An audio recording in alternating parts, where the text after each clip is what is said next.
Hi students, welcome to your new class. ഇന്നത്തെ ക്ലാസ്സിൽ നമ്മൾ ബാക്കി പോർഷൻസ് അഗ്രികൾച്ചർ ഇൻകം ആയിരുന്നു ലാസ്റ്റ് വീഡിയോ നമ്മൾ ചെയ്തിട്ടുണ്ടായിരുന്നത്. അപ്പോൾ അതിൻ്റെ ഒരു തിയറി പാർട്ട് ഓൾമോസ്റ്റ് ഇവിടെ കംപ്ലീറ്റ് ആയിട്ടുണ്ട്. അപ്പോൾ ജസ്റ്റ് അഗ്രികൾച്ചറുമായിട്ട് ബന്ധപ്പെട്ട് വരുന്ന പ്രോബ്ലംസ് എന്തൊക്കെയാണെന്നും കൂടി ഒന്ന് നോക്കാം. അതിൻ്റെ ആ സ്റ്റെപ്പുകൾ എങ്ങനെയാണ് ആ പ്രോബ്ലം ചെയ്യേണ്ടതെന്നുള്ള ആ സ്റ്റെപ്പുകളും കൂടി ഒന്ന് നമുക്ക് ഈ വീഡിയോയിൽ ഡിസ്കസ് ചെയ്യുന്നുണ്ട്. അപ്പോൾ ഒരു ഇലിസ്ട്രേഷൻ നോക്കുക ഇവിടെ തന്നിരിക്കുന്നത്. ഇന്നലെ ലാസ്റ്റ് ക്ലാസ്സിൽ നമ്മൾ ഡിസ്ക്രൈബ് ചെയ്തത് എന്താണ് അഗ്രികൾച്ചർ ഇൻകം, ഏതൊക്കെ different types, partly agriculture income എന്ന് പറഞ്ഞാൽ എന്താണ്, അതായത് ഏതെങ്കിലും ഒരു കാർഷിക ഉൽപ്പന്നം നമ്മൾ കൃഷി ചെയ്ത് അതിൻ്റെ ഇൻകം കിട്ടിക്കഴിഞ്ഞാൽ മുഴുവനായിട്ടും നമുക്ക് അതിനെ അഗ്രികൾച്ചർ ഇൻകമായിട്ട് ട്രീറ്റ് ചെയ്യാൻ പറ്റില്ല. അതിൻ്റെ ഇത്ര പെർസെൻറ്റേജ് മാത്രമേ എന്താക്കാൻ പറ്റുള്ളൂ അഗ്രികൾച്ചർ, ബാക്കിയുള്ളത് നോൺ അഗ്രികൾച്ചർ ആയിട്ട് മാറ്റാൻ പറ്റുള്ളൂ എന്നൊക്കെ നമ്മൾ ഇതിൽ ഡിസ്കസ് ചെയ്തിട്ടുണ്ടായിരുന്നു. അപ്പോൾ അതിൻ്റെ ഭാഗമായിട്ട് വരുന്ന കുറച്ച് ക്വസ്റ്റ്യൻസും കൂടി ഒന്ന് നോക്കാം. ഇലസ്ട്രേഷൻ 1 പറയുന്ന a sugar factory processed 60,000 quintals of sugar cane during the previous year. കഴിഞ്ഞ വർഷം 60,000 ക്വിൻ്റൽ ഷുഗർ കെയിൻ ആണ് ഷുഗർ ഫാക്ടറി പ്രോസസ്സ് ചെയ്തിരിക്കുന്നത്. അതിൽ 10,000 ക്വിൻ്റൽ എന്ന് പറയുന്നത് പ്രൊഡ്യൂസ് ചെയ്തിരിക്കുന്നത് അവരുടെ ഓൺ ഫാം തന്നെയാണ്. അതിന് 6 ലക്ഷം രൂപ ചെലവ് വന്നിട്ടുണ്ട്. ബാലൻസ് ഈ 10,000-ൽ ബാക്കി ഉള്ള ആ ക്വിൻ്റൽസ് പർച്ചേസ് ചെയ്ത് from the market at A cost of ₹82 per quintal. ഒരു ക്വിൻ്റലിന് 82 ആണ്. അങ്ങനെ ബാക്കിയുള്ള ക്വിൻ്റൽസ് ഒക്കെ മാർക്കറ്റിൽ നിന്ന് പർച്ചേസ് ചെയ്യുകയും 10,000 മാത്രം നമ്മുടെ ഓൺ ഫാമിൽ പ്രൊഡ്യൂസ് ചെയ്യുകയും ചെയ്തിട്ടുണ്ട്. അതിന് 6 ലക്ഷം രൂപ കോസ്റ്റും വന്നിട്ടുണ്ട്. കഴിഞ്ഞ വർഷം ഫാക്ടറി ഏൺ ചെയ്ത പ്രോഫിറ്റ് എന്ന് പറയുന്നത് എത്രയാണ്? 8,76,000 ആണ്. നമ്മളോട് പറഞ്ഞിരിക്കുന്നത് അഗ്രികൾച്ചർ ഇൻകവും നോൺ അഗ്രികൾച്ചർ ഇൻകവും എത്രയാണെന്ന് കമ്പ്യൂട്ട് ചെയ്യാനാണ് പറഞ്ഞിരിക്കുന്നത്. അപ്പം അങ്ങനെയാണെങ്കിൽ ആദ്യം നമ്മൾ നോക്കേണ്ട കാര്യം 60,000 ക്വിൻ്റൽ പ്രോസസ്സ് ചെയ്തതിൽ 10,000 നമ്മളുടെ ഓൺ ഫാമിലാണെന്ന് പറഞ്ഞിട്ടുണ്ട്. അതിന് എത്ര രൂപയാണ് മാർക്കറ്റിൽ വിൽക്കുമ്പോൾ നമുക്ക് കിട്ടുന്നത്? ഒരു ക്വിൻ്റൽ വന്നപ്പോൾ എത്ര രൂപയാണ് അതിൻ്റെ വാല്യൂ? ഒരു ക്വിൻ്റലിന് 82 രൂപ. അപ്പോൾ മാർക്കറ്റ് വാല്യൂ എത്ര ഉണ്ടാവും? 10,000 ക്വിൻ്റൽ നമ്മുടെ ഫാമിൽ ഉണ്ടാക്കിയതല്ലേ. അപ്പോൾ 10,000 × 82. നമ്മൾ പർച്ചേസ് ചെയ്ത് പുറത്തുനിന്ന് 82 രൂപയ്ക്കാണെന്ന് പറയുമ്പോൾ തീർച്ചയായിട്ടും നമ്മൾ കൊടുക്കുന്നത് ആ റേറ്റിനാണ്. 10,000 × 82 8,20,000 ആണ് മാർക്കറ്റ് വാല്യൂ. പക്ഷേ അതിന് വേണ്ടി വന്ന ചിലവ് എത്രയാണ്? നമുക്ക് 6 ലക്ഷം രൂപയാണ് ഈ 10,000 പ്രോസസ്സ് ചെയ്യാൻ വേണ്ടി വന്ന ചിലവ്. അപ്പോൾ 8,20,000 നിന്ന് 6 ലക്ഷം ലെസ് ചെയ്ത് കഴിഞ്ഞാൽ ബാലൻസ് നമുക്ക് എത്ര കിട്ടുക? 2,20,000 എന്താണ്? അഗ്രികൾച്ചർ ഇൻകം ആണ്. ഓക്കെ, അഗ്രികൾച്ചർ ഇൻകം നമ്മളിപ്പോൾ കണ്ടുപിടിച്ചിട്ടുണ്ട്. പക്ഷെ നമ്മളോട് പറഞ്ഞിരിക്കുന്നത് 8,76,000 ആണ് കഴിഞ്ഞ വർഷം കിട്ടിയ പ്രോഫിറ്റ് എന്ന് പറയുന്നുണ്ട്. അപ്പോൾ അതിൽ നിന്ന് വേർതിരിച്ച് നമുക്ക് എഴുതണം. അപ്പോൾ ടോട്ടൽ പ്രോഫിറ്റ് 8,76,000-ഉം അതിൽ നിന്ന് നമുക്ക് അഗ്രികൾച്ചർ ഇൻകം ഇവിടെ കിട്ടിയിട്ടുണ്ട് അല്ലേ, 2,20,000. ആ 2,20,000 കുറച്ചാൽ ബാലൻസ് വരുന്നത് ഏത് ഇൻകമാണ്? നോൺ അഗ്രികൾച്ചർ ആയിട്ടുള്ള ഇൻകമാണ്. അപ്പം ഇങ്ങനെയാണത്. വളരെ സിമ്പിളായിട്ട് മനസ്സിലാക്കാൻ പറ്റും. അതിൻ്റെ മൊത്തത്തിലുള്ള ആ ഒരു സെയിൽ എത്രയാണ് നോക്കുക, അതിൻ്റെ കോസ്റ്റ് എത്രയാണ് കുറയ്ക്കുക, ബാക്കി വരുന്നത് അഗ്രികൾച്ചർ ആണ്. അപ്പോൾ ടോട്ടൽ പ്രോഫിറ്റ് നിന്ന് അഗ്രികൾച്ചർ കുറച്ചാൽ ബാലൻസ് കിട്ടുന്നത് എന്ത് തന്നെയാണ്? നോൺ അഗ്രികൾച്ചർ ഇൻകം ആയിരിക്കും. അടുത്തൊരു ഇലസ്ട്രേഷൻ കൂടി നോക്കുക അവിടെ. അതിൽ western producers limited is engage in cultivating rubber manufacturing ആണ് ഇവിടെ. Rubber products from latex produced on farm. അവരുടെ ഫാമിൽ തന്നെയാണ് പ്രൊഡ്യൂസ് ചെയ്യുന്നത്. പ്രീവിയസ് ഇയറിൽ കമ്പനിയുടെ പ്രോഫിറ്റ് എന്ന് പറയുന്നത് 14 lakh ആയിരുന്നു. How much is agriculture income, how much is business income? അപ്പം നമ്മുടെ ഈ ക്വസ്റ്റ്യനിൽ 2 കാര്യങ്ങളെ ശ്രദ്ധിക്കാനുള്ളൂ. എന്താണ് കൾട്ടിവേറ്റ് ചെയ്യുന്നത്? റബ്ബർ ആൻഡ് ലാറ്റക്സ് അല്ലേ. അപ്പം റബ്ബർ പ്രൊഡക്റ്റും ലാറ്റക്സിനും ഒക്കെ എത്ര പെർസെൻറ്റേജാണ് നമ്മൾ ഇന്നലെ തിയറിയിൽ പറഞ്ഞിരുന്നു. അപ്പം അങ്ങനെ വരുമ്പം പ്രീവിയസ് ഇയറിൽ അവർക്ക് ആകെ കിട്ടിയിരിക്കുന്ന പ്രോഫിറ്റ് 14 lakh ആണ്. ഇതിൽ എത്രയാണ് ഇപ്പം ഇതുമായി റിലേറ്റ് ചെയ്തിരിക്കുന്ന അഗ്രികൾച്ചർ ഇൻകം എന്ന് കാണണമെന്ന് പറഞ്ഞിട്ടുണ്ട്. അപ്പം നമുക്കറിയാം റബ്ബറിൻ്റെ കേസിൽ എത്ര പ്രോഫിറ്റ് കിട്ടിയാലും 65% മാത്രമേ നമുക്ക് എന്തായിട്ട് കണക്കാക്കാൻ പറ്റുള്ളൂ? അതിൻ്റെ അഗ്രികൾച്ചർ ഇൻകം ആയിട്ട്. അപ്പോൾ ബാലൻസുള്ള 35% എന്ത് ഇൻകമാണ്? ബിസിനസ് ഇൻകമാണ്. സോ എങ്ങനെയാണ് നമ്മളിവിടെ കാണാം? 14 lakh അല്ലേ ആകെ കിട്ടിയ ലാഭം എന്ന് പറയുന്നത്. ആ 14 lakh ഇൻറ്റു 65/100 ചെയ്യുമ്പോൾ നമുക്ക് എത്ര കിട്ടും? 9,10,000 കിട്ടും. 9,10,000-നെയാണ് എത്ര രൂപ? ആ രൂപയാണ് അഗ്രികൾച്ചറൽ ഇൻകം ആയിട്ട് നമുക്ക് ട്രീറ്റ് ചെയ്യാൻ പറ്റുള്ളൂ. അപ്പോൾ 14 ലക്ഷത്തിൽ 9,10,000 കഴിഞ്ഞ് ബാക്കി എന്തുണ്ട്? 4,90,000 ഉണ്ട്. ഇതിനെയാണ് എന്ത് പറയുന്നത്? ബിസിനസ് ഇൻകം അല്ലെങ്കിൽ നോൺ അഗ്രികൾച്ചർ അല്ലാത്ത ഇൻകം എന്ന് പറയുന്നു. അപ്പൊ ഇങ്ങനെ രണ്ട് തരത്തിലുള്ള ഒരു കാൽക്കുലേഷൻസ് നമുക്ക് എക്സാമിന് വേണമെങ്കിൽ ചോദ്യങ്ങൾ വരാവുന്നതാണ്. എങ്ങനെയാണ് അഗ്രികൾച്ചർ നോൺ അഗ്രികൾച്ചറും കാണുന്ന വിധം എന്ന് ചോദിക്കാം, അല്ലെങ്കിൽ നേരത്തെ പറഞ്ഞ പോലെ തന്നെ അത് കണ്ടുപിടിക്കുന്ന വിധമൊക്കെ ചോദിക്കാം. ഇനി എക്സാമ്പിൾ ഒരു 3യിലും കൂടിയുള്ളത് എന്തൊക്കെയാണെന്നുള്ളത് നോക്കാം, എങ്ങനെയാണ് കൺസിഡർ ചെയ്യേണ്ടതെന്നുള്ള കാര്യങ്ങൾ. Mister Fernandes has an estate in Kottayam. കോട്ടയത്ത് ഒരു എസ്റ്റേറ്റ് ഉണ്ട്. അപ്പോൾ അവിടെ കുറച്ച് പ്രീവിയസ് ഇയറിൽ കുറച്ച് ഇൻകം ഒക്കെ കിട്ടിയിട്ടുണ്ട് എസ്റ്റേറ്റിൽ നിന്ന്. എന്തൊക്കെയാ നോക്കാം. കോഫി ഉണ്ട്, റബ്ബർ കിട്ടിയിട്ടുണ്ട്, ടീ ഉണ്ട്, നഴ്സറി ചെറിയ ചെടികൾ നഴ്സറി ഉണ്ടാക്കിയിട്ട് വളർത്തിയെടുക്കുന്നൊക്കെ ഉണ്ട്. അതിൻ്റെ സെയിൽസ് ഒക്കെ നടക്കുന്നുണ്ട്. അപ്പം ഇത്രയും കാര്യങ്ങളിൽ ഇത്രയും രൂപയാണ് അദ്ദേഹത്തിന് വന്നിരിക്കുന്നത്, ഇൻകം വന്നിരിക്കുന്നത്. ഓക്കെ, കോഫിയിൽ നിന്നും റബ്ബറിൽ നിന്നും ടീ നിന്നും നഴ്സറിയിൽ നിന്നും ഒക്കെ കിട്ടിയത്. നമ്മളോട് ചോദിച്ചിരിക്കുന്നത് ബിസിനസ് ഇൻകം കമ്പ്യൂട്ട് ചെയ്യാൻ വേണ്ടിയിട്ടാണ്. ബിസിനസ് ഇൻകം കമ്പ്യൂട്ട് ചെയ്യുക പറഞ്ഞാൽ അഗ്രികൾച്ചർ ഇൻകം എന്താണെന്ന് കണ്ടു കഴിഞ്ഞാൽ ബാലൻസ് ആണല്ലോ ബിസിനസ് ഇൻകം എന്ന് ഞാൻ പറഞ്ഞത്. അപ്പോൾ കോഫിയുടെ ടോട്ടൽ ഇൻകം എന്ന് പറയുന്നത് എത്രയാണ്? 3,50,000 ആണെന്ന് പറയുന്നുണ്ട്. അപ്പോൾ 3,50,000 നമുക്ക് 75% ആണ് ഏത് അഗ്രികൾച്ചർ ഇൻകം ആയിട്ട് എടുക്കാറുള്ളത്. നമ്മൾ കോഫിയുടെ തിയറി പറയുമ്പോൾ പറഞ്ഞിട്ടുണ്ടായിരുന്നു. ഓക്കെ, അപ്പോൾ കോഫിക്ക് 75% അഗ്രികൾച്ചറും 25% നോൺ അഗ്രികൾച്ചർ അല്ലെങ്കിൽ ബിസിനസ് ഇൻകമാണ്. അപ്പോൾ നമുക്ക് ഡയറക്റ്റ്ലി ഏത് കണ്ടാൽ മതി? കോഫിയുടെ എമൗണ്ട് നിന്ന് ഡയറക്റ്റ് 25 എടുത്തു കഴിഞ്ഞാൽ അത് ഏതാ ബിസിനസ് ഇൻകം ആണല്ലോ, അത് കാണാം. ഇനി റബ്ബറിന്റെ കേസിൽ നമ്മളിപ്പോൾ പറഞ്ഞേ ഉള്ളൂ എത്രയാണ്? 65 അഗ്രികൾച്ചറും 35 നോൺ അഗ്രികൾച്ചറും. അപ്പോൾ നമുക്ക് ഏത് കണ്ടാൽ മതി? 35 മാത്രം നോൺ അഗ്രികൾച്ചർ കണ്ടാൽ മതി. ഇനി ടീയുടെ കേസിൽ, ചായയുടെ കേസിൽ 40% ആണ് ബിസിനസ് ഇൻകം. അങ്ങനെയാണെങ്കിൽ 60% ആണ് എന്ത്? അഗ്രികൾച്ചർ ഇൻകം എന്ന് പറയുന്നത്. അപ്പോൾ ഡയറക്റ്റ്ലി നമ്മൾ അതിൻ്റെ 40% മാത്രം എടുത്തു, 2,80,000.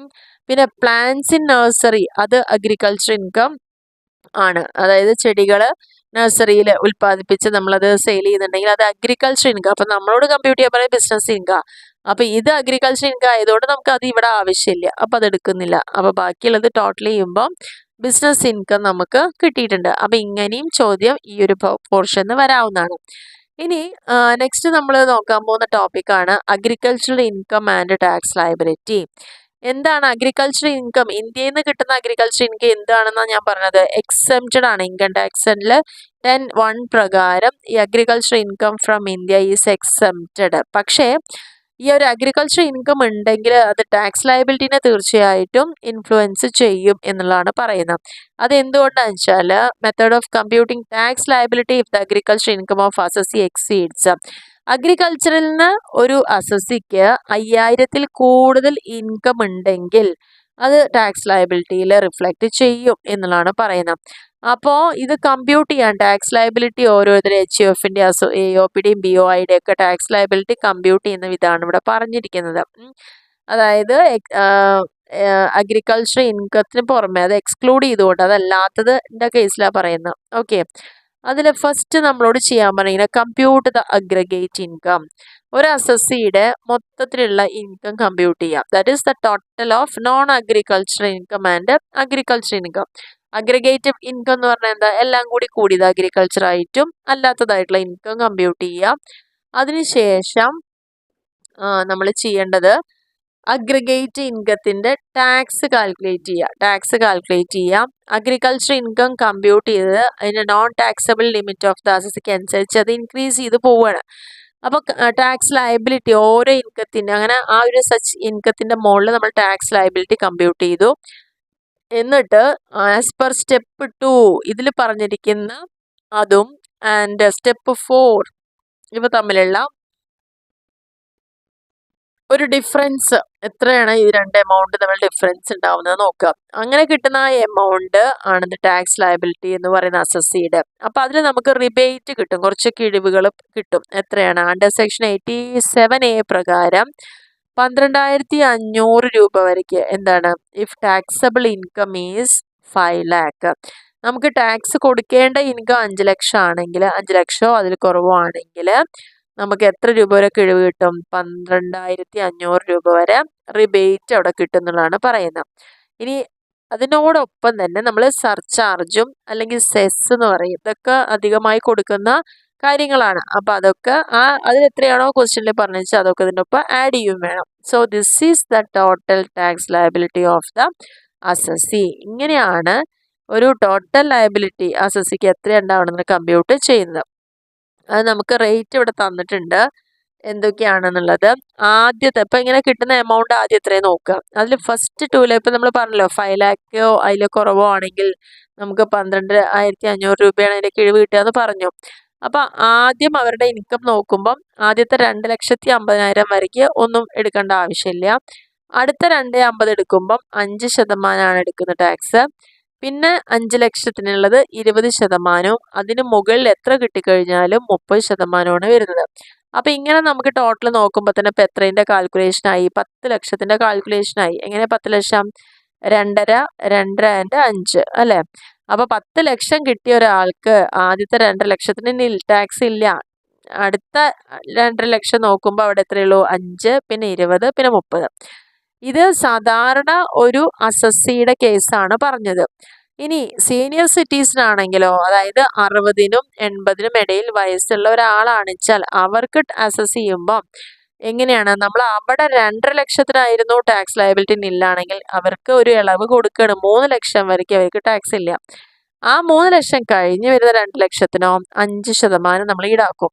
അതും കഴിഞ്ഞ് വരുന്ന 5 ലക്ഷത്തിനോ 20% ഈടാക്കും. അപ്പം ആദ്യത്തെ അസസ്സിയുടെ കേസിൽ നില്ലും 5ഉം 20ഉം 30ഉമാണ്.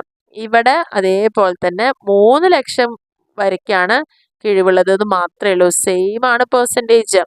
ആദ്യത്തെ 3 ലക്ഷം മറ്റവിടെ ആദ്യത്തെ 2 ലക്ഷം ആ വ്യത്യാസം മാത്രമാണ് ഇവിടെ വരുന്നുള്ളൂ.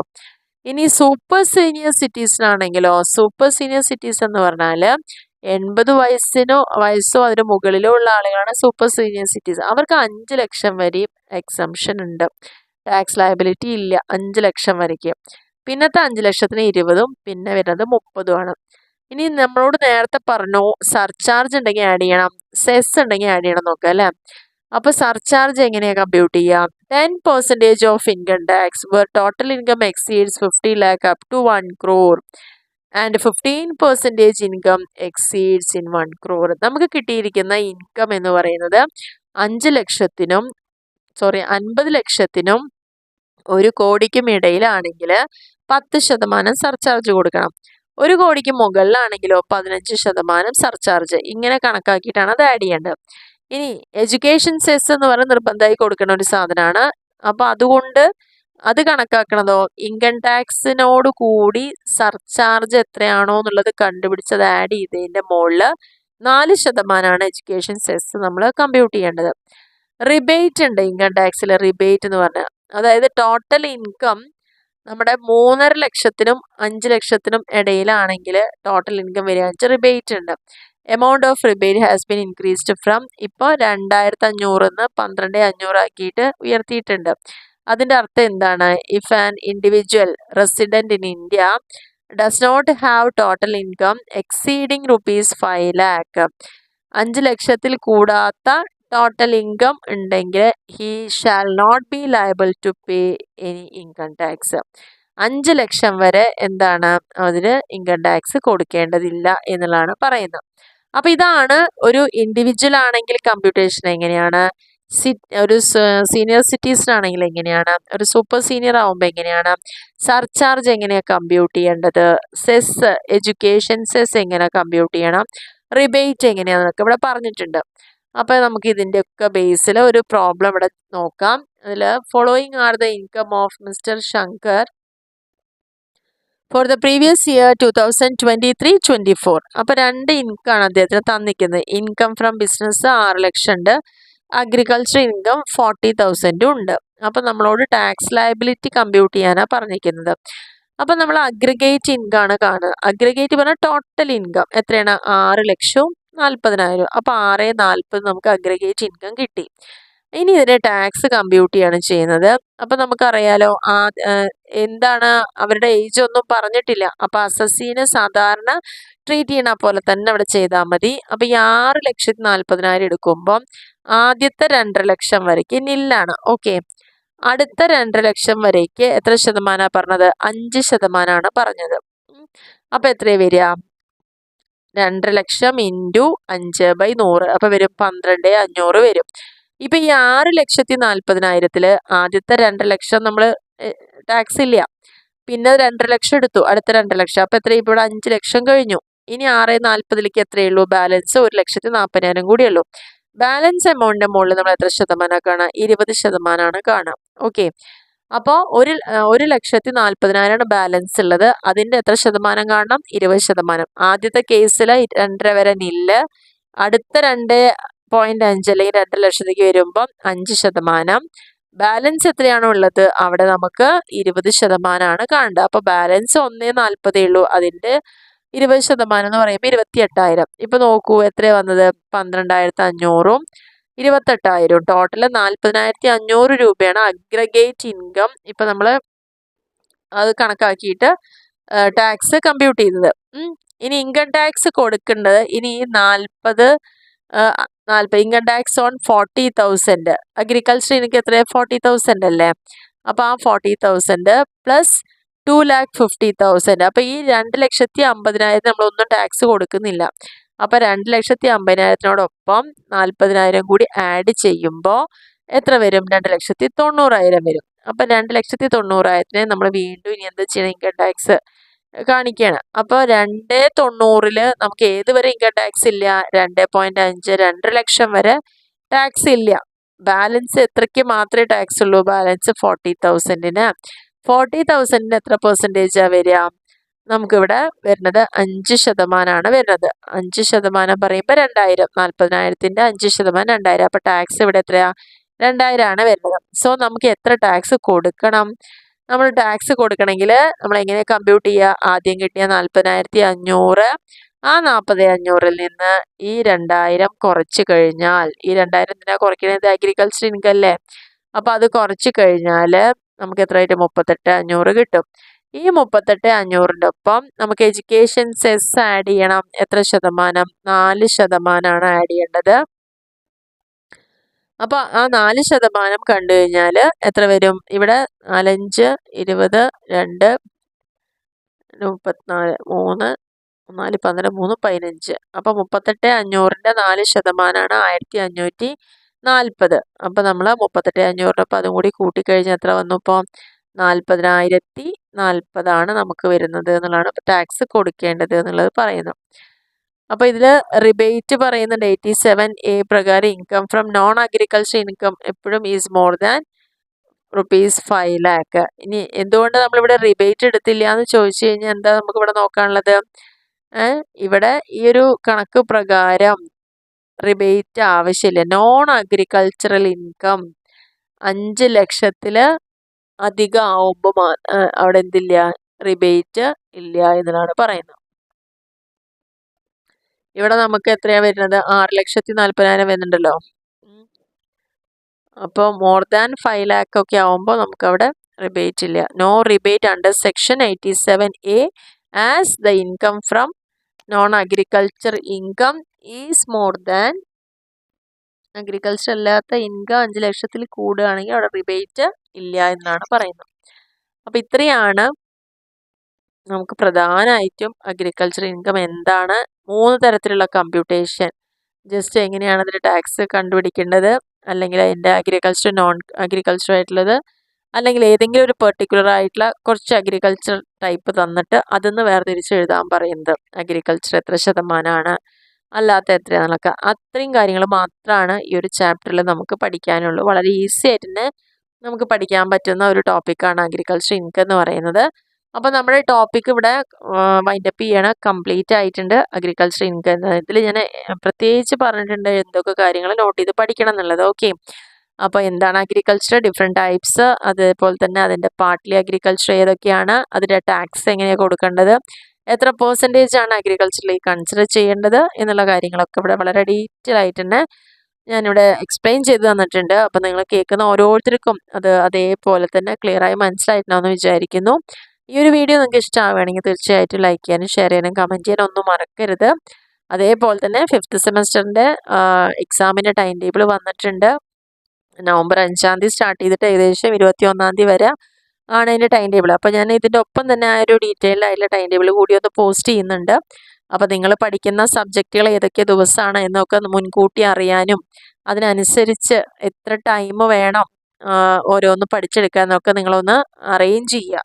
അപ്പോൾ അതിനും കൂടി ഉപകാരമാവും. ഞാൻ എന്തായാലും തൊട്ട് പിന്നാലെ തന്നെ അത് പോസ്റ്റ് ചെയ്യുന്നുണ്ട്. ഓക്കെ, അപ്പോൾ വീഡിയോ ഇഷ്ടമായാലും മറക്കാതെ തന്നെ എല്ലാവരും ഒന്ന് ലൈക്കും ഷെയറും കമൻറ്റൊക്കെ ചെയ്യുക, സബ്സ്ക്രൈബ് ചെയ്യുക, സപ്പോർട്ട് ചെയ്യുക. Okay, thank you. പിന്നെ അതേപോലെ തന്നെ നിങ്ങൾക്ക് 5th സെമസ്റ്ററിൻ്റെ ബാക്കിയുള്ള സബ്ജക്റ്റ് എല്ലാം ഇവിടെ അപ്ലോഡഡ് ആണ്. വേണ്ട സബ്ജക്റ്റുകൾ മാത്രം നമുക്ക് സെലക്ട് ചെയ്ത് കിട്ടണമെങ്കിൽ പ്ലേലിസ്റ്റ് നോക്കിയിട്ട് ആ സബ്ജക്റ്റുകളൊക്കെ നിങ്ങൾക്ക് സെപ്പറേറ്റ് ആയിട്ട് പഠിക്കാവുന്നതാണ്. ഇപ്പോൾ ടാക്സ് മാത്രമാണ് അതിൽ പെൻഡിങ് വന്നിട്ടുള്ളൂ, ബാക്കിയെല്ലാം ഓൾറെഡി അപ്ലോഡഡ് ആണ്. അപ്പോൾ അതൊക്കെ ഒന്ന് നന്നായിട്ട് ഡിസ്കസ് ചെയ്ത് നോക്കുക. പിന്നെ എക്സാമിനോട് അടുത്ത് എന്തായാലും നമ്മൾ പ്രീവിയസ് ഇയർ ക്വസ്റ്റ്യൻ പേപ്പറൊക്കെ ഒന്ന് റിവൈസ് ചെയ്യും, അതിൻ്റെ മെയിൻ പോയിന്റുകൾ ഡിസ്കസ് ചെയ്യും. അപ്പോൾ തുടർച്ചയായിട്ട് തന്നെ നിങ്ങളത് ചാനൽ വാച്ച് ചെയ്തുകൊണ്ടിരിക്കുക. ഓക്കെ, അപ്പോൾ അതിനാണ് ബെൽ ബട്ടണൊക്കെ പ്രസ് ചെയ്യാൻ പറഞ്ഞത്. നമ്മൾ ഇടുന്ന സമയത്തിന് നിങ്ങൾക്ക് നോട്ടിഫിക്കേഷൻ കറക്റ്റ് ആയിട്ട് തന്നെ വരാൻ വേണ്ടിയിട്ടാണ് നമ്മൾ ആ ഒരു കാര്യമൊക്കെ അവിടെ പറഞ്ഞിട്ടുണ്ടായിരുന്നു. Okay, thank you.